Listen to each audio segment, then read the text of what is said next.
The moment I found out, I'm like, oh fuck. Well, I guess I'll fix this. His voice got way gayer, dude. It sounds way gayer than the Nick I remember. It sounds like whinier and stuff. And the whining just sounds dishonest to me. And I like Nick. I don't know if I do. I don't know if I do. I want to. I used to.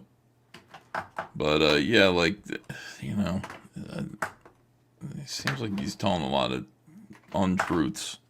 Yeah, I mean, Nick, you're just a guy. I'm just a guy. My situation got fucked up. You were an incredibly likable, wholesome law tuber who explained legal matters to people in a simple way, and you attracted a lot of people to your YouTube channel. And then, like, we made a lot of friends too. Like, you know, you would hang out with us, Comicsgate streams, all that stuff. We appreciate it. We liked you. But then you got really super successful on YouTube, and I don't know what clipped with you, what changed, but sharing your wife with another man, getting involved in cocaine. We knew you drank. I mean, you were a drinker. That was part of your thing. But like getting involved in cocaine and just sort of your whole appearance changed, man. It looked like you had been taken over by a demon. And then cocaine around you got kids. See, this is the thing. Like, I don't even care. Like that, you know, you want to get involved in drugs, man. I think drugs are probably really fun. But you have little tiny kids at home, and you're doing drugs in the home. You're doing all this stuff. And it's just hard to defend you. And then here you are, like, you know, it's like, yeah, your home's being foreclosed. I can imagine why. You're probably not making as much money as you used to. And, you know, you probably have legal bills that are really oppressive. And then you show up and you just kind of mealy mouth and lie and say, yeah, I can understand why people are like, you know, think that. But like, you know, it's not about what people think, man. Just be honest and tell the truth. It's embarrassing sometimes. It's like me. No, why are you doing auctions, Ethan? Because like I want to gamble. I want to play blackjack some nights. Like I mean, responsibility is like you really did kind of flip out. You got in way over your head. You got involved in a weird hedonistic lifestyle, which it'd be fine if a couple things. It'd be fine if A, you weren't presenting yourself the complete opposite way. And it would be fine if, like, you didn't have kids.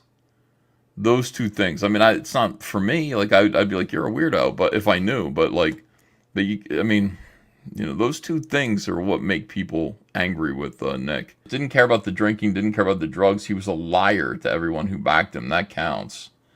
Yeah, that's what I'm saying. Like, just presenting yourself as something completely different, and you're living this other lifestyle, and then you're telling people are kind of figuring things out about you, and then you're just kind of saying they're lying and stuff. Nick's streaming was, I think, his main source of personal income.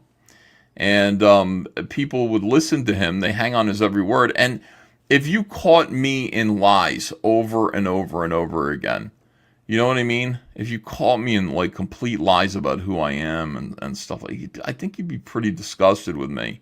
If you invested in watching me all the time and you know, then I like completely misrepresented who I was and all what my lifestyle was like say Andrea wasn't even really sick and all this stuff.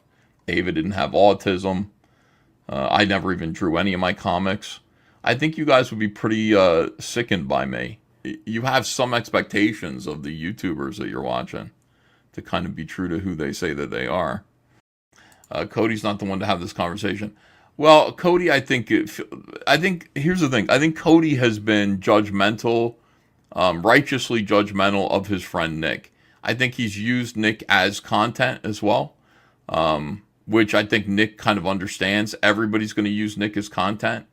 Everybody who knows him or has worked, you know, with him on YouTube.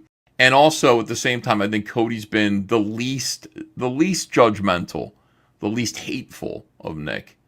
Out of anybody. I could probably get him on the show. I don't want him on the show right now. I just don't want him on my show. Not anymore, you know. That depresses me to say that. I don't mean that in a mean way. But yeah, I don't know what to say to him. I'm disappointed in him. So, Yeah, this is unpleasant for me. I don't take joy in Nick's downfall, says Doug37. Me either. It's just I don't. I know that there are people who do. I'm not among them. A Riley says, "Don't give up on him, Ethan." Well, I don't know what you mean. Like, I don't give up on people too much, but yeah, I don't know anymore. I don't know who he is. You know what I mean? Like, I don't give up on him. I don't know who he is. I just don't feel like I know who Nick is, and I never really did. I never knew him that well anyway. It was weird to me when people were saying, Ethan's sweeping for Nick. He's his one last friend, his good friend Ethan. I'm like, you must think I'm somebody else. Like, I don't think Nick ever saw me that way. If Nick saw me as a good friend, I would have been on his show all the time. When I was in his audience, I'd say, "Hey, Nick," and he'd say, "Hey, Ethan, you want to come on?" And I might have come on his show like 4 or 5 times, but not too many. Not too many times. He was always nice to me. We were always nice to each other. But the idea that we're like good friends I was like, really? You think so? It's kind of nice, I guess. But Death Child says, I'm disappointed in Nick too, but I'm hoping for a redemption arc. He needs to change. He really needs to change to the point where he can be honest with himself and others. I think he has a real problem with that. And I don't want to be judgmental of him. It's like just not what I want to do. Like, you can see that it's like I don't take pleasure in anything happening to Nick. It brings me discomfort and sadness. I think like a lot of you guys too. In that video, Nick said he will drop the alcohol and get back to trial and law streams. Yeah, I know. It's one thing to say that, garlic afterburp. It's another thing to do it. I understand that that's what he wants to do. That is his aim and his goal. But is he going to be able to?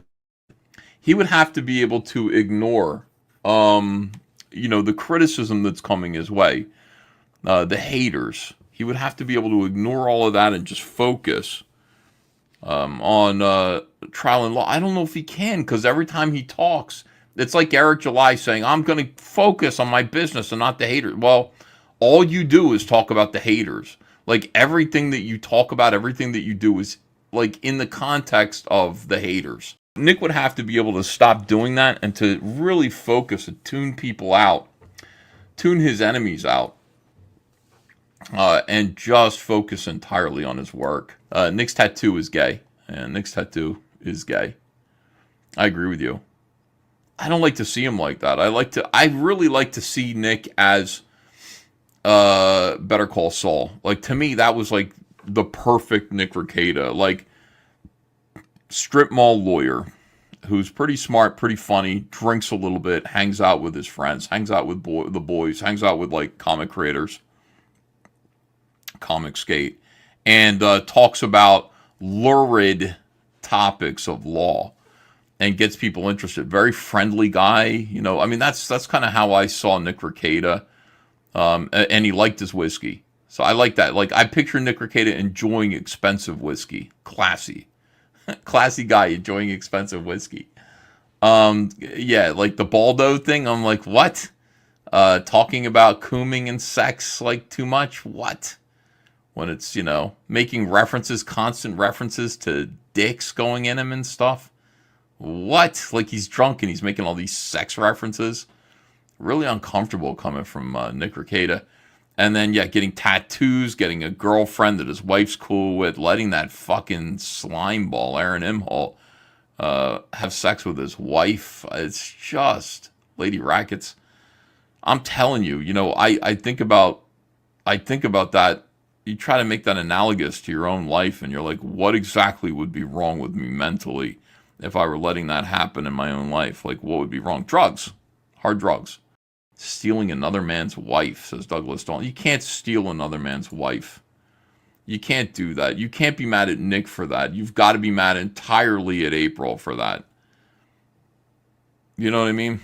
If some guy came along and sweet talked Andrea away from me, it's Andrea's fault. It's not his fault. The guy he recognized she's great and was able to get her to come with him instead of me. Like, hey, come along with me. I'm going to take you cool places. I don't know what he would say.